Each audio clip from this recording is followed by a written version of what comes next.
हा नंबर्स वचन. There are two types of numbers. वचनाचे एकूण दोन प्रकार. आपण म्हणतो एक वचन अनेक वचन, नाही का. मराठीमध्ये जसं या ठिकाणी एक वचन अनेक वचन म्हणतो आपण, नाही का. या ठिकाणी आपल्याला हे समजतं आंबा आंबे, हा बरोबर, पुस्तक पुस्तके समजतं ना. हा का आपण कशाला पण एक वचन आणि अनेक वचन संबोधतो नाही. आपल्याला कळतं वर्गामध्ये जर एकच विद्यार्थी असेल तर मग काय म्हणायचं एक वचन. जर अनेक असेल तर अनेक वचन, आहे की नाही. माझा एकच मित्र आहे म्हणजे माझ्याकडे एकच मित्र आहे. माझ्याकडे अनेक मित्र आहेत म्हणजे काय अनेक आहेत. तसंच या ठिकाणी इंग्रजीमध्ये हे नंबर्स आहेत. देर are two types of numbers. या ठिकाणी वचनाचे एकूण दोन प्रकार. त्यातला पहिला पाहूया सिंग्युलर नंबर म्हणजे एक वचन. आता एक वचन म्हणजे काय, एखाद्या नामावरून जेव्हा एकाच वस्तूचा बोध होतो, किती एकाच, तेव्हा त्याला काय म्हणायचं सिंग्युलर नंबर, त्याला म्हणायचं एक वचन. मग एक्झाम्पल बॅट. बॅट असं म्हणल्यानंतर अनेक बॅट का एकच. रिंग एकच. डॉग मॅन हा दिस इज अ गुड मॅन, हा चांगला माणूस आहे. म्हणजे मी कुणाला संबोधलं एकाला का अनेकाला एकाला. गुड बॉय असं म्हटल्यानंतर चांगला मुलगा म्हणजे किती मुलं एकच आहे, तो चांगला मुलगा आहे, नाही का. पण प्लुरल नंबर अनेक वचन. प्लुरल नंबर काय होतो अनेक वचन. एखाद्या नामावरून अनेक वस्तूंचा बोध होतो, अनेक वस्तूंचा बोध होतो तेव्हा त्यास प्लुरल नंबर असे म्हणतात. उदाहरण घ्या बॅट, हे एक वचन झालं. पण बॅट्स म्हणलं की रिंग्स म्हणलं की आणि मॅनचं अनेक वचन काय मेन, काय ओके. या ठिकाणी एक वचन आणि अनेक वचन या दोन्हीचा तुम्हाला फरक कळाला का. Do you understand the difference between singular number and plural number. Number म्हणजे वचन, याच्यामध्ये दोन प्रकार पडतात, एक सिंग्युलर नंबर आणि प्लुरल नंबर. आता एक वचनाचं अनेक वचन करणे म्हणजे आपल्याला बहुत करून हे डोक्यात असतं की एस लावा आणि अनेक वचन बनवा, हा लक्षात. आणि कदाचित काही बाबतीत ते आहे खरं सुद्धा, परंतु एक वचनाचं अनेक वचन करत असताना त्याचे काही रूल्स आहेत, नियम आहेत आणि त्या नियमानुसार त्यात बदल झालेला असतो. मग वचन बदलण्याचे नियम काय आहेत आपण वन बाय वन पाहूया. नंबर एक वचनी नामास एस प्रत्यय जोडला की त्याचे अनेक वचन होते. अशी काही नामं आहेत की ज्यांना फक्त एस प्रत्यय जोडला की त्याचं अनेक वचन बनतं, जसं की dog dogs, bag bags, cat cats, हे की नाही, काल पाहिला आपण ते. परंतु दुसरा नियम काय सांगतो की ज्या एकवचनी नामाचे शेवटचे अक्षर S S S C H double S O X Z, जे कुठलं एकवचनी नाम असेल त्याचं शेवटचं अक्षर S S H C H double S O X Z असे असेल तर अशा एकवचनी नामाच्या शेवटी एस लावून अनेक वचन बनवतात. म्हणजे बघा नियम क्रमांक 2 काय सांगतो की या ठिकाणी थोडा बदल आहे आता, की ज्या एकवचनी नामाचा शेवटचा अक्षर S S S C H double S O X असेल तर त्या ठिकाणी फक्त एस लावून जमत नाही, तर त्या ठिकाणी ईएस लावा लागतो. काय लावायचं आपल्याला ईएस. म्हणून बॉक्स या एकवचनी नामाचा शेवटचा अक्षर एक्स आहे म्हणून बॉक्सेस. मँगो आहे की नाही, मँगोज MANGOES. परंतु याला काही अपवाद आहेत. रेडिओ RADIO तर शेवटचा अक्षर काय आहे ओ, इथे ईएस लागत, इथे फक्त ईएस लागतो. काय लागतो समजलं का. अपवाद म्हणजे याला हा नियम लागू होत नाही. अपवादाचा अर्थ काय की नियम क्रमांक 2 जो आहे ते या नामांना तो लागू होत नाही. रेडिओज एस फक्त लागेल, एस लागणार नाही. झू इथे GOOES होणार नाही, GOOES असं होईल ते. आणि बांबू फक्त इथे एस लागेल, इथे एस लागणार नाही. म्हणून हे 3 नामं त्याला अपवाद आहेत.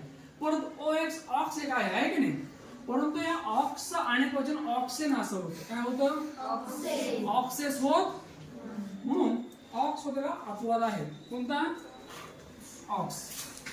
समजलं का?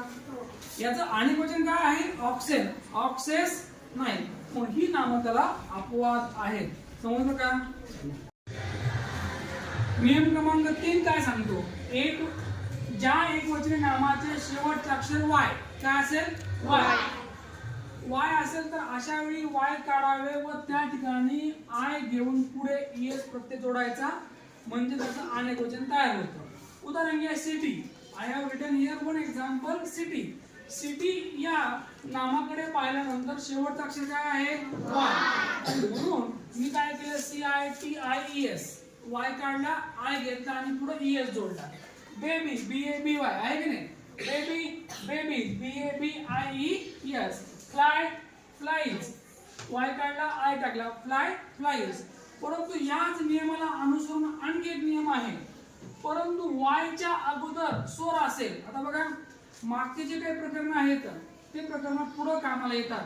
इंग्रजी शिकण्यासाठी, व्याकरण शिकण्यासाठी या ठिकाणी मागचं जे काही प्रकरण आहे, जो लेसन आहे, तो पुढे आपल्याला नेहमीच कामाला येतो. म्हणून या ठिकाणी प्रत्येक लेसन महत्वाचा वाटतो. परंतु वायच्या अगोदर स्वर AEIOU असेल तर, वायच्या अगोदर, तर अशा वेळी वाय न काढता फक्त यस प्रत्यय जोडायचा आणि त्याचं अनेक वचन तयार होतं. पा बॉय, बॉय या नामाचं शेवटचं अक्षर वाय आहे आणि अगोदर काय आहे? ओ.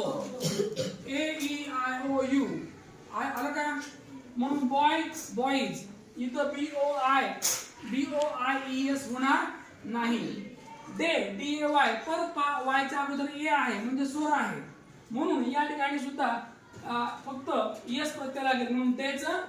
डॉंकी, DONKEY, वायच्या अगोदर काय आहे? ई आहे. म्हणजे वायच्या अगोदर AEIOU हे स्वर आले की त्या ठिकाणी अनेक वचन करताना फक्त यस प्रत्यय लावायचा. काय लावायचा? यस. आणि स्वर नसला की त्या ठिकाणी वाय काढायचा आणि आय घेऊन ईएस प्रत्यय जोडायचा. म्हणून डॉंकीचं डॉंकीज, मंकीचं मंकीज, KEY कीज. लक्षात? म्हणून हे दोन्ही नियम एकदाच सांगणं, लिहिणं, समजावून सांगणं गरजेचं होतं. समजलं का?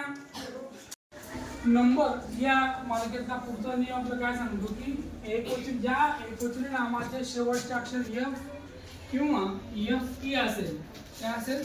F किंवा FE असेल तर अनेक वचन करताना F किंवा FE काढून त्या ठिकाणी VES घेऊन त्याचे अनेक वचन करावे. WIFE, वाईफ असा उल्लेख केलाय त्यांनी. या ठिकाणी वाईफचं अनेक वचन करत असताना इथं FE आहे, तर या ठिकाणी WIVES होईल. लिफ्ट, LEAF, तर याचं अनेक वचन करताना F निघून गेलं, काय आलं तिथं? VES, म्हणून लिफ्टचं लिव्ज. परंतु याला काही अपवाद आहेत नाम. रूफ, याचं शेवटचं अक्षर F आहे, परंतु या ठिकाणी F निघून जात नाही, यस येत लगेच. रूफ्स, प्रूफ, बिलीफ आणि चीफ हे 4 नाम त्याला अपवाद आहेत. आपण रिपीट करूया. रूल नंबर 6 काय सांगतो? काही नामाचे एकवचन आणि अनेक वचन सारखीच असतात. जसं पहा, डिअर. डिअर म्हणजे हरिण. आपण त्याला डिअर असं म्हणायचं नाही. Dear. Sip, sip. Oil, oil. तेल, तेले असं होतं का? नाही. शुगर, साखर, साखरे. आणि अण्णा होते, पण अनेक वचन आणि एक वचन सारखंच आहे. फिश आणि हिअर यांचे सुद्धा एक वचन आणि अनेक वचन सारखंच आहे. पहा नंबर 7, एक वचन नामाच्या स्वरामध्ये बदल करून अनेक वचन करतात. काही एक वचन नाम आहेत की ज्यांच्या स्वरामध्ये आपल्याला बदल करायचा असतो आणि त्याचं अनेक वचन होतं. पहा, मॅन. मी काय केलं? मॅन, म अँड मॅन. मी काय बदलला इथं? फक्त स्वर बदलला. I change here just be a vowel. Man, man. Woman, woman. Tooth, teeth, tooth, teeth. AEIOU. म्हणजे इथं मी काय करतोय? फक्त स्वरामध्ये बदल करत आहे. Mouse, MICE. Child, child, children. Okay.